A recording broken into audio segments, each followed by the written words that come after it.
Metric class, Assalamu alaikum. Today we are doing efforts for the enforcement of Islamic laws in chapter number 1. That was the demand of the population and all the political leaders to enforce Islamic laws in the country. At this time, Bhutto's rule was about to end. There were so many other political crises which were faced by the Bhutto's government along with this demand. So at this time, General Ziaul Haq came in power. He introduced Islamic laws which are as following. The steps which were taken by the Zia's government are as under, in which the first one is Hudud Ordinance. Hudud Ordinance means that those crimes which are described by Quran and Sharia, and the punishment is also explained for those crimes, that will be enforced in the country. What are those crimes? This is drinking, adultery, theft, and false allegation. Drinking means that drinking alcohol is forbidden in Islam. Adultery means illegal sexual relations between a male and a female. In other words, we also known as zina. Theft, chori, or the punishment is just to cut down the hand of the thief. And false allegation means you are going to blame someone to be indulged in adultery. In all these 4 crimes, there will be 4 Islamic punishments. Drinking is forbidden, adultery, theft, and false allegations are forbidden. For adultery and false allegation, the punishment of stone till death is prescribed by Quran. For drinking, that is forbidden. Imprisonment or fine or both can be given for this crime. Theft, that to cut down the hand of a thief is also prescribed by Quran. Second is Zakat and Ushur Ordinance. In 1980, 20th June, Zia's government announced that the banks will deduct the zakat at the rate of 2.5% from their accounts. Zakat is an Islamic tax, and that will be implemented or enforced on those people who have their bank accounts. Ushur is an Islamic tax again. That is the deduction of 10%, and it will be enforced on the landlords. And the money which will be taken from zakat or ushur, that will be used for the needy people.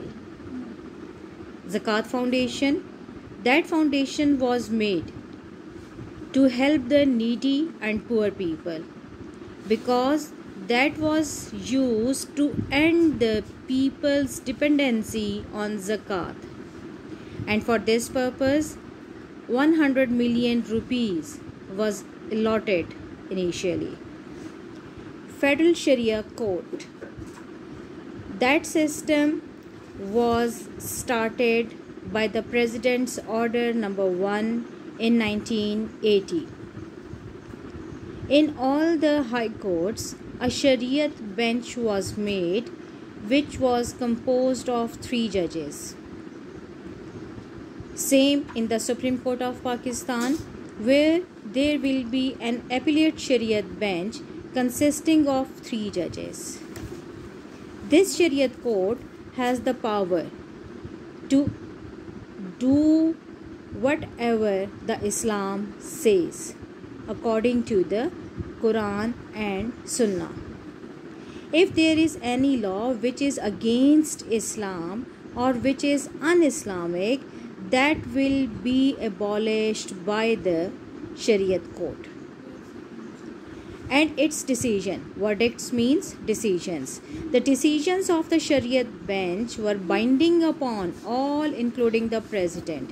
It means that president and all the other people will be forced to obey the decisions of the Shariat benches. Appeal against the decision of Shariat benches can be made in the appellate Shariat bench of the Supreme Court. Your fifth point is Blasphemy Act. It means that no one is allowed to say something against the caliphs, the family of the Prophet sallallahu alaihi wasallam, and the Sahaba Karam. If someone will do it, he would get the punishment of 3 years of imprisonment or fine or both. Pakistan Studies and Islamiyat were made compulsory subjects till BA level, because at this time the students will be able to understand the demands of Islamiyat and ideology of Pakistan in their practical life. They will be able to follow the Islamic teachings in their daily life. Next is Ehtarame Ramzan Ordinance. As you know that Ramzan is a sacred month. So now the government is going to make that law that no one is allowed to do smoking, eating or drinking at any public place. Otherwise, he will be punished for 3 months imprisonment or fine or both. They are also directed to establish the Salat committees. In the government offices, that was announced to offer the Zohar prayer, and there will be a break for it. Wafaki Muhtasib. Muhtasib is related with the Ihtisab, accountability. Accountability means that every person who will have any powers, his powers will be checked if he is using it in a wrong way.